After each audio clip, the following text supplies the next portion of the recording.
Good morning, everyone. I'd like to call the House State Government Committee meeting to order.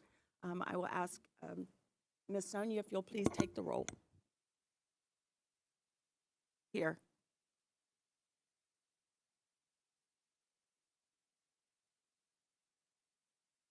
Yes. Representative Boyd? Representative Brennan? Representative Davidson? Representative Green? Representative Genst? Representative Howard? Representative Inglis? Representative Kenyatta? Representative Prost? Representative Sanchez? Here. Representative Schusterman? Representative Waxman? Representative Webster? Chair Roy? Designation. Representative Banta? Representative Barger? Representative Bonner? Designation. Representative Brown? Designation. Representative Diamond? Present.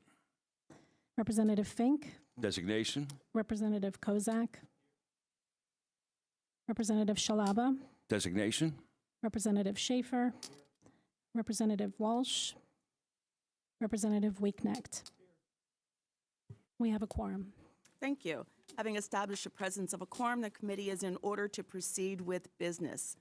Is there a motion to consider House Resolution 12 by Smith Waddell?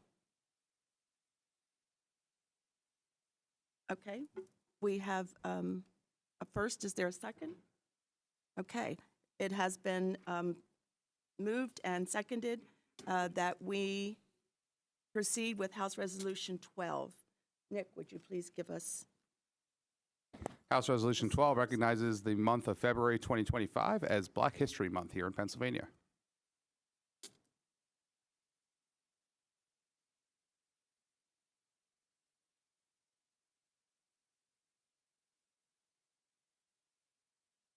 Are there any comments or questions on House Resolution 12?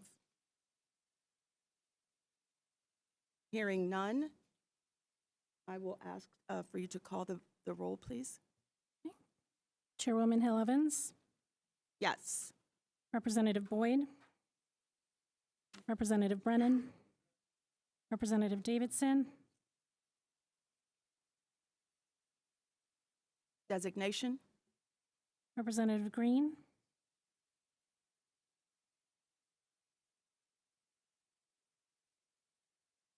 Representative Genst? Representative Howard? Representative Inglis? Designation, yes. Representative Kenyatta? Designation, yes. Representative Probst? Designation, yes. Representative Sanchez? Yes. Representative Schusterman? Representative Waxman? Designation, yes. Representative Webster? Yes.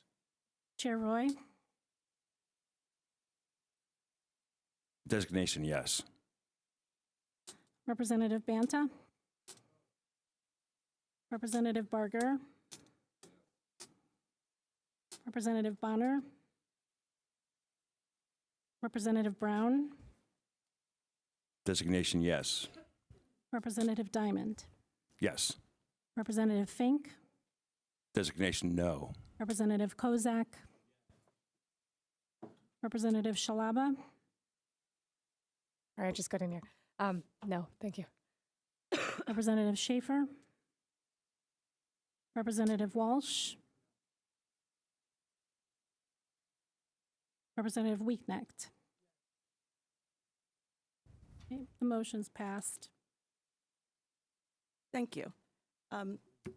Chair Diamond, thank you for sitting in this morning. Would you like to make any kind of comments on this? No, ma'am. Thank you. Okay, all right, thank you.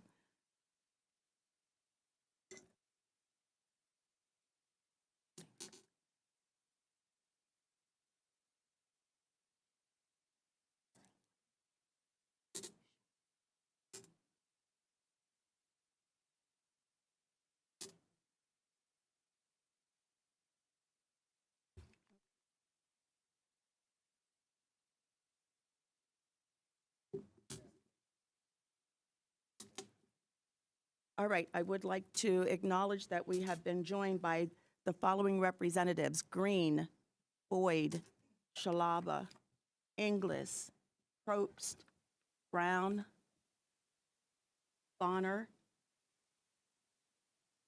and Fink. Thank you.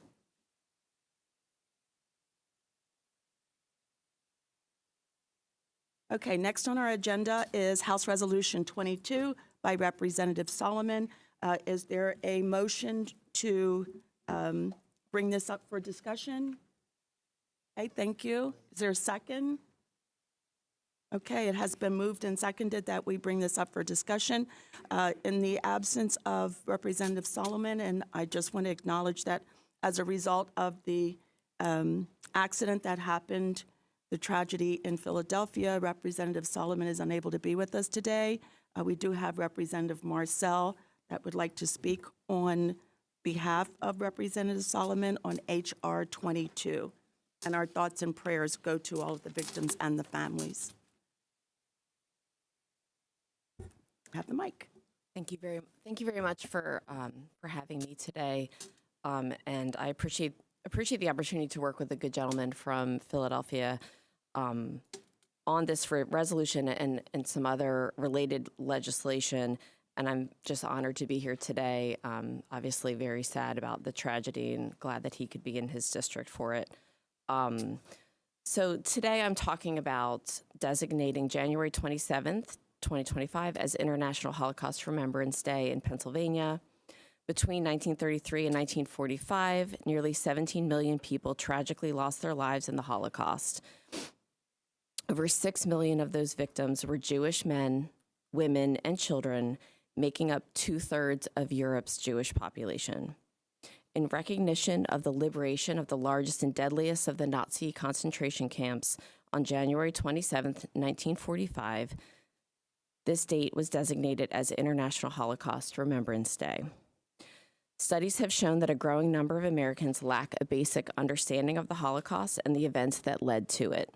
For this reason, International Holocaust Remembrance Day is more important than ever. We bear a collective responsibility to honor the lives of both the victims and the survivors while continuing to educate and raise awareness about the horrors that they endured. It is crucial that we ensure such atrocities are never repeated. Thank you for considering this resolution today, which will not only honor the memory of Holocaust victims, but also reaffirm our unwavering commitment to combating all forms of intolerance. Thank you very much to the chairs for having me today. Thank you. On the resolution, is there any discussion? I will go to Chair Diamond first. I want to thank the prime sponsors for bringing this resolution forward. In this day and age, you are right. There are not enough people who know enough about the Holocaust. And in fact, there are people out there who deny it actually happened. So I want to thank you for bringing this forward. And if we can make sure that folks do remember what happened back then so that we can all say, never again. Thank you, Madam Chair. You're welcome. Any other comments or questions on the resolution? Yes, sir. I can't see. Thank you, Madam Chair. I'm Roman Kozak, a new member here, and I just want to thank you for bringing this resolution. I'm the grandson of 4 Nazi labor camp survivors, so this means a lot to me, so thank you. Thank you. And yes, Rep. Shalaba. Thank you. I just want to speak briefly on this and the last one and the upcoming ones that we have. So I completely agree. My grandfather was from Poland during this time too. So I empathize with this. I empathize with the last one that we had too. And I think that to Chairman Diamond's point that, you know, we do need to do a much better job teaching about the significance of our Black leaders in this country and also our Jewish leaders in this country. And we need to make sure that we never have any type of things happen like the Holocaust or slavery again. That said, in the last 2 years of being here, we have passed so many resolutions, and there are so many things near and dear to all of our hearts. You know, like there are things that you all know. My mother was very sick my entire life. I would love to pass things that dealt with her various ailments too. And, you know, I just don't think, I think we're focusing way too much on resolutions. So I just want everyone on this committee to know I value all of you. And I don't want you to think that the reason I'm voting no is because of the substance. I'm voting no because I just don't think we should be doing any more resolutions right now until we get more things accomplished as a body. Thank you. Okay, thank you. Any other comments? Okay, we have been joined by Representative Kenyatta. And that said, I will ask for the call for the roll, please. Okay, Chairwoman Hill Evans, Yes. Representative Boyd, Representative Brennan, Representative Davidson, Designation, yes. Representative Green, Representative Genst, Representative Howard, Yes. Representative Inglis, Representative Kenyatta, Yes. Representative Probst, Representative Sanchez, Yes. Representative Schusterman, Representative Waxman, Designation, yes. Representative Webster, Yes. Chair Roy, Designation, yes. Representative Banta, Representative Barger, Representative Bonner, Representative Brown, Yes. Representative Diamond, Yes. Representative Fink, Representative Kozak, Representative Shalaba, Representative Schaefer, Representative Walsh, Representative Weeknecht. Motion passes. Okay. And that motion passes. Next up is, do I have a motion to consider House Resolution 23 by Representative Pielli? Webster, is there a second? Sanchez? Okay. All right, House Resolution, I'm sorry. House Resolution 23, Representative Pielli, thank you for being here, and you have the mic. Thank you, Madam Chairwoman and Mr. Chairman. Can you hear me now? Thank you, Madam Chairwoman and Mr. Chairman, and all committee members for giving me this opportunity to speak to you about House Resolution 23, formerly known as House Resolution 110, that was passed by this committee last session. As I was driving here to Harrisburg, I was reminded of the one word that started my interest in this resolution, and that one word is potholes. For years, I've been listening to residents in my community complain about them, how bad they are, how many there are, and why they aren't being fixed.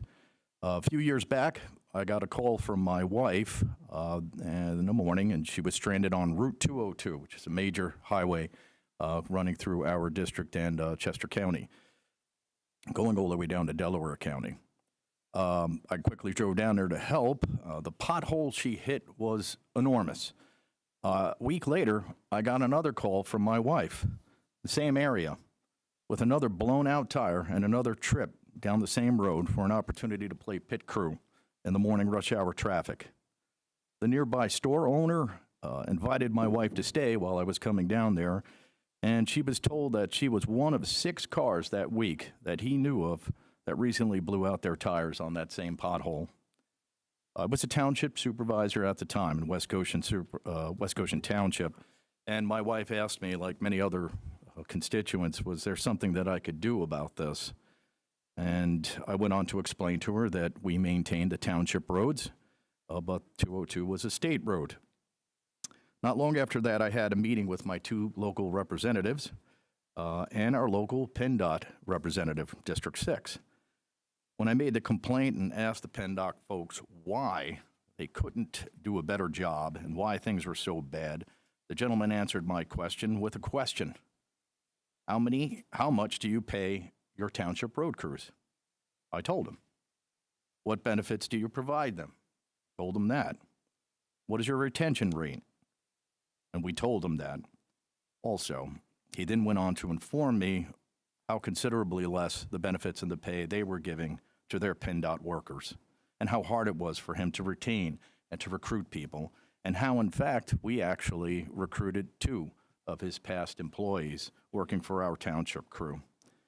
He cited how this level of pay that these folks are experiencing is detrimentally low when you compare it to the cost of living index that we have, which I actually have a sheet here for your information if you're interested, breaking down the cost of living index for the Southeast region, which is including Chester County, Montgomery County, Bucks County, Delaware County, and how considerably high that cost of living index is as compared to other areas in the state. in short, what we're paying our state employees, our PennDOT employees, for example, is not a living wage in this area.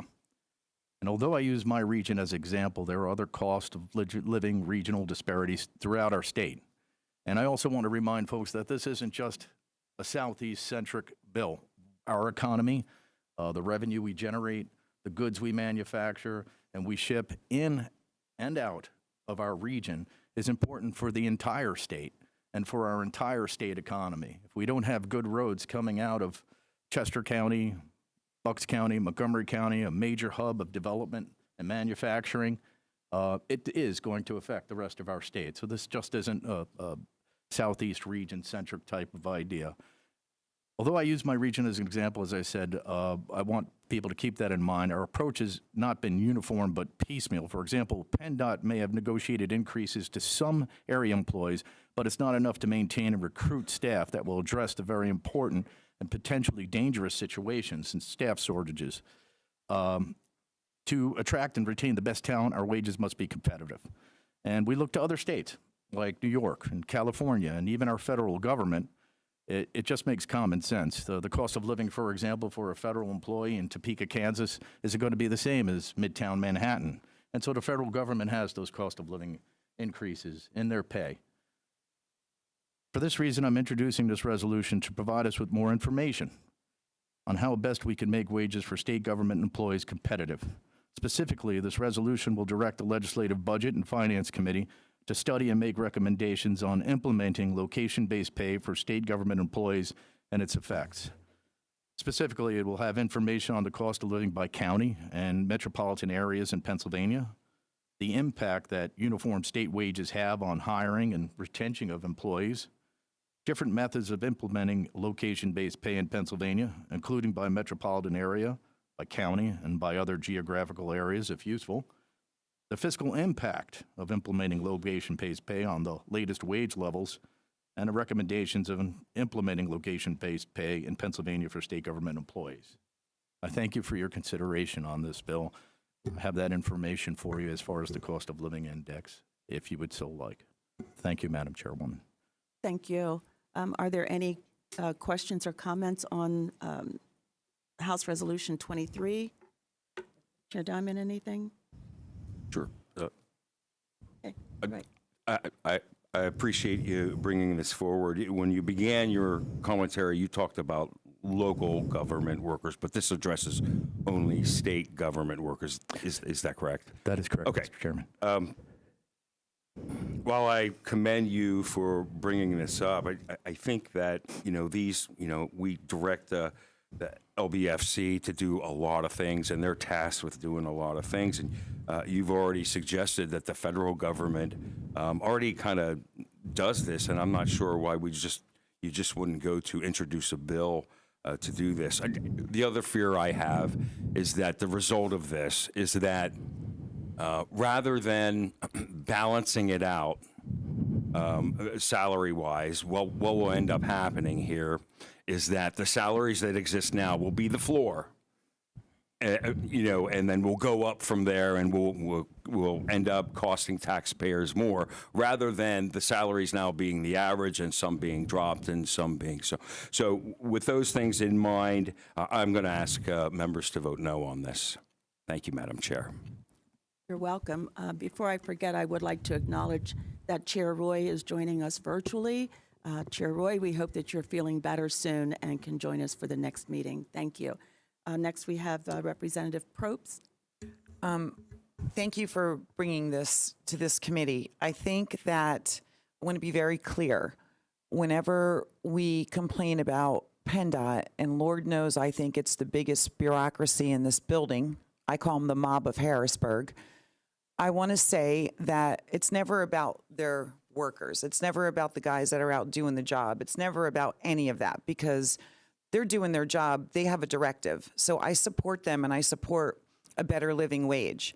But I think that this is an excellent start to stop the thievery of PennDOT and their waste and abuse of money.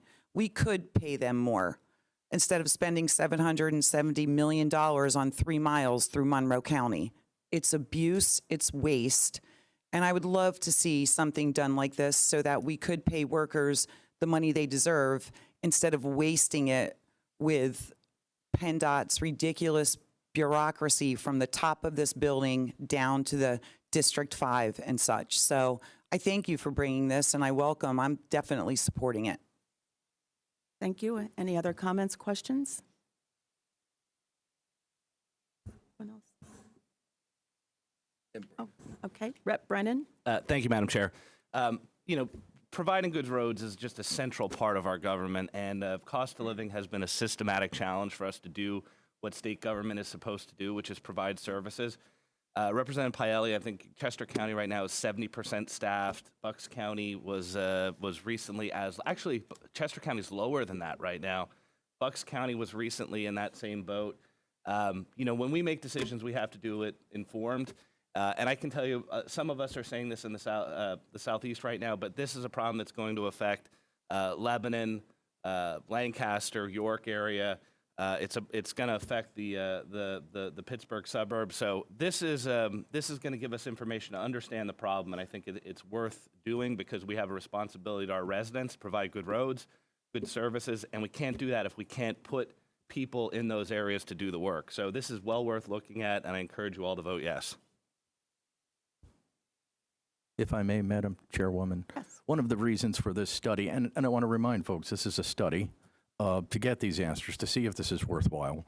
One of the things that I've talked with folks about this is, looking at the cost, the hidden cost that we're looking at when we have 60-something% rate of employment at Region 6 PennDOT, and that's been continual. And they can't keep folks. They can't hold on to them. They get the training that we pay for here through the state, and then they leave. They leave for other opportunities.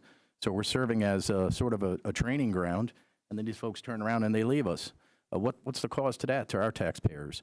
And the general cost, when things get so darn bad that we have to act in an emergency-like manner to make these repairs for our own infrastructure. Again, these folks just can't live on this wage. And it's a simple equation, but I want to remind folks that, some of the answers, some of the fears that you may have about cost in the long run, just remember those hidden costs. And I think this study is going to help to show that. If it comes back and it says, well, you know what, Chris, sorry, it's just not worthwhile, well, then I'll be the first to leave it. But I think there's something here, and I think it's worth following up on. And I thank everyone for their time and consideration. Thank you, Madam Chairwoman. Okay, thank you. Seeing no other hands, I will call for the roll, please. Chairwoman Hill Evans, Yes. Representative Boyd, Representative Brennan, Representative Davidson, Designation yes. Representative Green, Representative Genst, Representative Howard, Yes. Representative Inglis, Representative Kenyatta, Yes. Representative Probst, Representative Sanchez, Yes.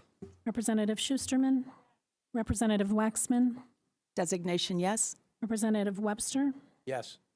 Chair Roy, Designation no. Representative Banta, Representative Barger, Representative Bonner, Representative Brown, No. Representative Diamond, No. Representative Fink, Representative Kozak, Representative Shalaba, Representative Schaefer, Representative Walsh, Representative Weeknecht. The motion passes. Thank you. House Resolution 23, thank you, Representative Pielli, is reported from the House State Government Committee. Next on our agenda is House Resolution 28 by Representative Malagari. Do I have a motion to consider House Resolution 28? Representative Sanchez, is there a second? Representative Probst, thank you. Okay, House Resolution. Nick, do you want to give us? House Resolution 28 by Representative Malagari designates March 26, 2025 as Bangladesh Day here in Pennsylvania. Okay. Representative Malagari is not here. Is there anyone here on Representative Malagari's behalf to speak on House Resolution 28? Okay, if not, Representative Diamond, any comments or questions? Okay, are there any comments or questions on House Resolution 28? Seeing none, I'll call for the roll. Chairwoman Hill Evans? Yes. Representative Boyd?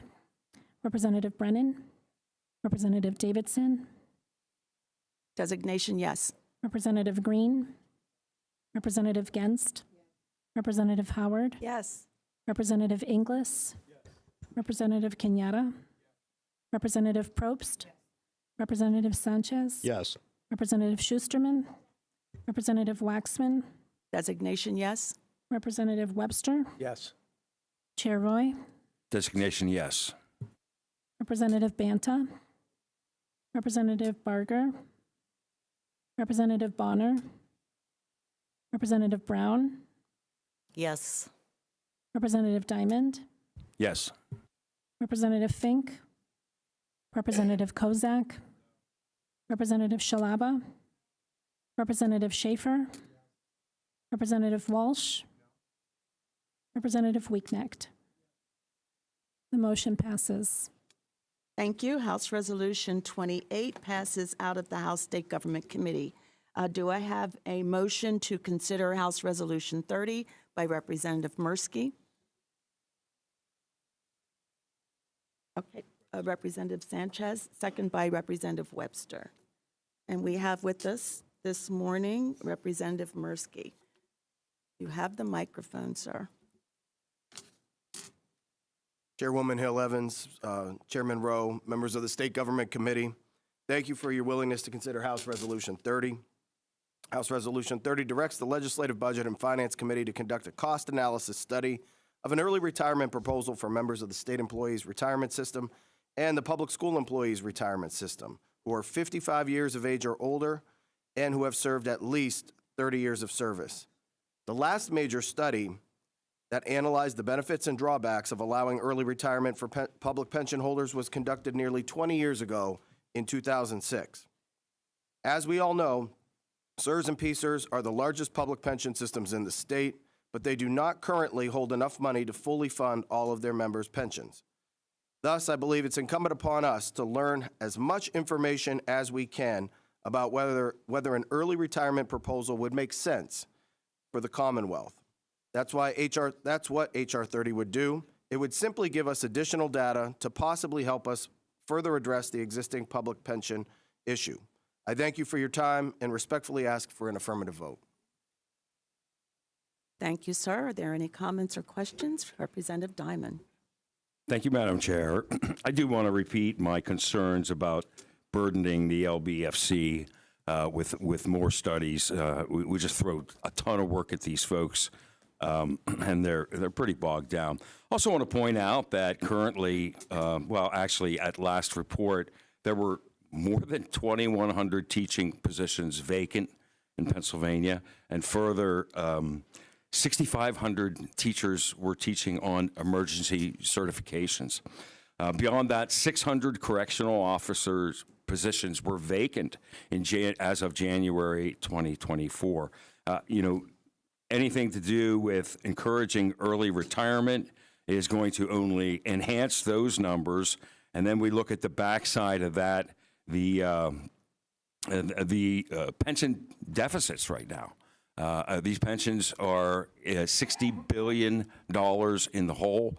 We offer somebody early retirement. Guess what? They're not going to be paying in. They're going to be taking out. It's going to be increasing that. And I notice in the resolution itself that in 1992 and 1993, an early retirement incentive was offered to public school employees in this Commonwealth, which saved approximately $216 million in salaries, but increased the pension liability by $284 million. So it's the cost-benefit ratio there, especially when these pension programs are already behind the eight ball, it's probably not a good idea. For all those reasons, I'm going to ask members respectfully to vote no. Thank you, Madam Chair. Thank you, Chair Diamond. I was a teacher for 19 years, and as a professional educator, the last thing you want in a classroom that is not good for kids is a teacher who doesn't want to be there. And so I understand that we have a teaching issue in terms of people wanting to enter the profession, but I don't think it's fair to force people to stay in a position that they don't want to be in. And all this is a study. This isn't legislation. It's a resolution to study the issue so that we're dealing with accurate facts. And so I appreciate the data that you provided, but I do think as a practitioner, as a former teacher, the last thing that's good for kids is a teacher sitting in there forced to be there and they don't want to be there. Thank you. Representative Fink? With all due respect, Representative, I do not think that that's the reason why our teachers are unhappy. I do agree with you that we need to be making sure that we are providing everything that our teachers need. We have excellent teachers in the Commonwealth. We want to give them everything that they need to be able to teach our children well and to provide for their own families, of course. But I do not think that that's the reason why our teachers are unhappy. We keep bombarding them with all of this unnecessary administration that they have to complete, and they're not given the opportunity to teach, which is what they went in to do. We need to be giving the teachers more freedom to do what they want to do, which is teach, and get rid of the bureaucracy. I'll be a no. If I may. We're not talking just about teachers here. We're talking about SIRs and PSERs. And there's also educational support staff who, for a teacher, you have to go to school for at least 4 years. So the chances of you being 55 with 30 years is very slim. We're talking about janitors. We're talking about secretaries. We're talking about a broader array of people than just educators. Thank you. Are there any other comments? Yes. Representative Schusterman and then Representative Inglis. Thank you. I just want to thank the maker of the bill. I always worked in the private sector, so I applaud those who devote themselves to teaching our children as well as making sure the schools are safe and clean and there are resources and services staffed for those children. So thank you to the maker of the bill. Rep. Inglis? Yeah, I would just like to say that, an early retirement incentive is aimed at, if it's cost effective, it's cost effective. And if you are getting people to retire early at higher salaries, I mean, it's freeing up budget room. It also, implies that there could be job creation. And so I'm very much in support of this and thank Representative Mirsky for introducing it.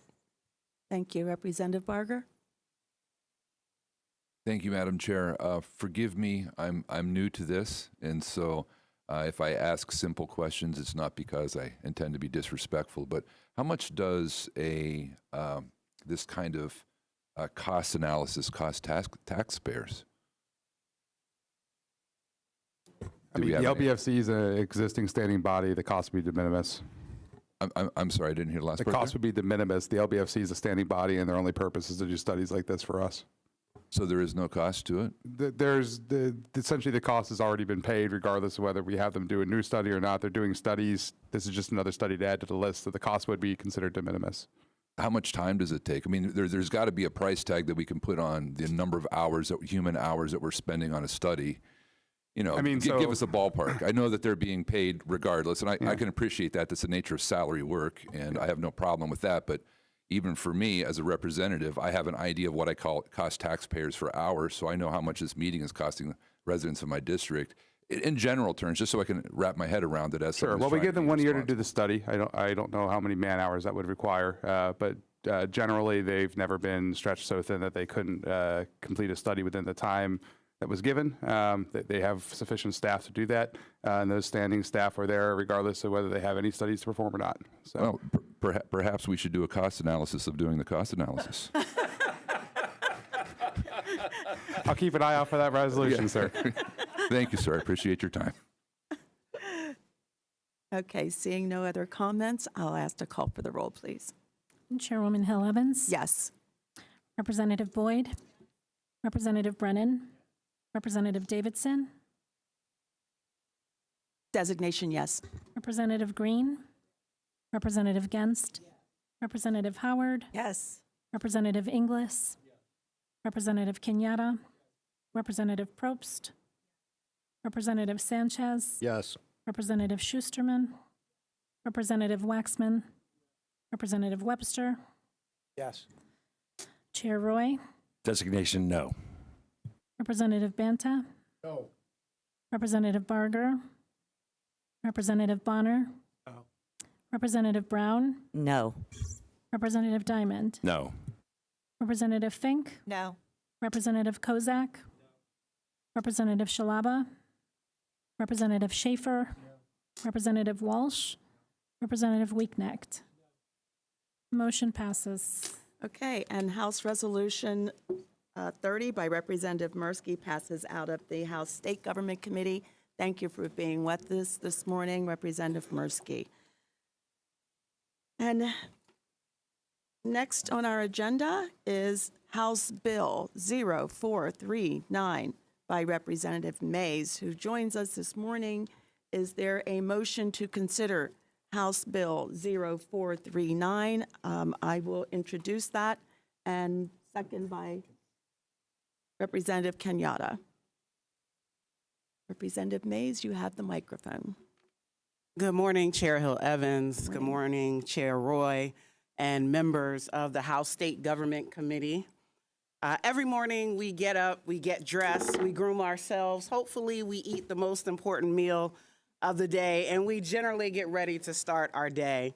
We are going to work, we are going to school, we are going to various places in our community. While so many of us share this common experience, many of us are looking in the mirror and asking the question, how do I look today? How does my hair look? If we are Black Pennsylvanians, when it comes to our hair, consciously or unconsciously, we are asking at the deepest levels of our existence, is my hair presentable? Does my hair look professional? Or is my hair acceptable? The answer to these questions could mean the difference between getting the job or the promotion. Whether a young person can attend school, participate in sports or extracurricular activities, or whether a person will be served at a business or in a public accommodation. The difference of being able to put food on your family's table, pursuing your education, or suffering the indignities of public humiliation could all come down to how your hair naturally grows. The Pennsylvania Crown Act, or House Bill 439, amends the Pennsylvania Human Relations Act to expand protections against racial discrimination based on hair type, hair texture, and hairstyle. This bill is about equal treatment in employment and public accommodations regardless of one's natural hair. CROWN is an acronym for Creating an Open and Respectful World for Natural Hair, and the term crown is a reference for in Black culture for our hair. So nearly 2 years ago, we passed a previous version of this bill, House Bill 1394, out of the House in what I like to call an epic and a miraculous display of bipartisanship. And I want to especially acknowledge the gentleman from Butler County, Rep. Aaron Bernstein, who is co-sponsor of this bill, and the gentleman from Delaware County, Rep. Craig Williams, who both spoke eloquently and with conviction about the importance of this bill on the House floor. I also want to thank my colleagues, all of you on this committee who voted yes to advance my bill out of the State Government Committee. On final passage, I talked about my own hair journey because I hoped it would help you understand more about who I am as your colleague and help you to get to know me better and to build the bridges that are critical for us to all achieve fairness and personal liberty for all Pennsylvanians. So on July 7, 2023, the Pennsylvania Crown Act passed out of the House by a vote of 182 to 21. Previous concerns from last session included health and safety, and there is specific language that supports employers in implementing workplace health and safety protections, rules, and policies. In states like Arkansas, Louisiana, Nebraska, Tennessee, Texas, and Virginia that passed the Crown Act, it was a bipartisan effort, and it was generally perceived as being non-controversial. And I and some of my most supportive colleagues here in the House, we've engaged with the business community to hear the concerns and talked with various chambers of commerce across the Commonwealth who support the concept of the Pennsylvania Crown Act. With no action in the Senate, Speaker McClinton and I created the Pennsylvania Crown Act Coalition to build public support for the bill. And over 130 plus state, regional, and local organizations, businesses, entities, and other folks who are committed to ending hair discrimination, they answered the call to pass the crown. And some of the folks who want to pass the crown include the Pittsburgh Penguins, the City of York, AFSCME District Council 13, Pittsburgh Firefighters, Pennsylvania State Alliance of YMCAs, the Eastern Atlantic States Regional Council of Carpenters, Iron Workers Local 3, the Education Law Center, as well as the Pennsylvania Human Relations Commission, who has been a great partner in advancing this bill. All of our supporters and endorsers publicly call for the passage of the Pennsylvania Crown Act as policy, as legislation, and they are working and are prepared to implement the provisions of the Crown Act.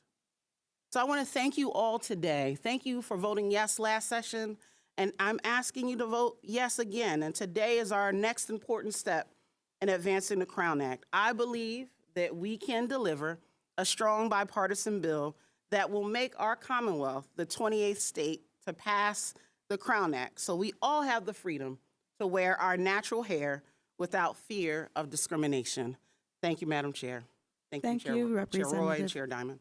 Yes, thank you. Representative Mays, I appreciate it, and I'm honored to be in this position that I can encourage my colleagues to please vote yes for this very important bill that affects more than just African Americans. It affects society in general. And so anyway, are there any comments or questions around House Bill 439? Representative Probst? I want to thank the maker of the bill again for bringing this up. And I think what I really loved most about this bill is coming into this building as a freshman in 2023. What's the Crown Act? What is it about? You only know what you know, and you know what you don't know, right? So looking into the bill itself and seeing how it affects so many people for jobs, for sports, for just because of their natural grown hair, it really opened my eyes, and I was so happy when we had 185 members vote for this bill in 2023. So I just want you to say more people in my district know about the Crown Act, and we're here to support you. Thank you. Thank you. Representative Green? Thank you, Madam Chair. Thank you, Rep. Mays. I was once discriminated against on my very first job about my hair. I was 21 years old, and I was told that my hair was inappropriate, unprofessional, in an office setting. I just want to say, and I want to keep it simple, that no one wants or should be discriminated against because of their hair, their skin, or anything else. I will be a yes vote, and I encourage my colleagues for an affirmative vote as well. Okay. Chair Diamond? Thank you, Madam Chair. Representative Mays, I want to commend you. This is one of your signature issues, and you have worked very, very hard on this. As someone who actually looks in the mirror and thinks the same things every day, is my hair right? You know. So I thought. I did miss a spot today, Madam Chair. I know, and thank you for pointing it out. But until you brought this issue forward, I never gave any consideration to what someone who was not white goes through. So I really do want to commend you for championing this issue. It's my understanding that last year, Representative Stats had brought up some amendments on the floor to make this a little bit more amenable to the Chamber of Commerce. And I understand that that language has been added this year. I was a yes vote last year on the floor. I wasn't on the committee last year, but I was a yes vote on the floor, and I'll be a yes vote today again for you. So thank you again for your hard work and determination and bringing some light to this issue that, you know, people like me and some others may never have ever thought about before. So God bless you. Thank you. Thank you. And your hair looks fabulous today. Thank you, man. Except for that one. I'm delightful. Thank you.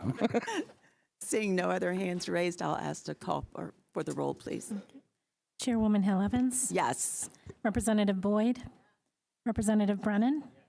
Representative Davidson. Designation, yes. Representative Green. Representative Genst. Yes. Representative Howard. Yes. Representative Inglis. Representative Kenyatta. Representative Probst. Representative Sanchez. Yes. Representative Schusterman. Representative Waxman. Representative Webster. Yes. Chair Roy. Designation, yes. Representative Banta. Representative Barger. Representative Bonner. Representative Brown. Yes. Representative Diamond. Yes. Representative Fink. Designation, no. Representative Kozak. Representative Shalaba. Representative Schaefer. Representative Walsh. Representative Weeknecht. The motion passes. Thank you. And we are happy to report that House Bill 439 by Representative Mays passes out of the House State Government Committee. That concludes our regular agenda. However, I do have one other matter of business, and that is to wish Matt Hurlburt a happy birthday.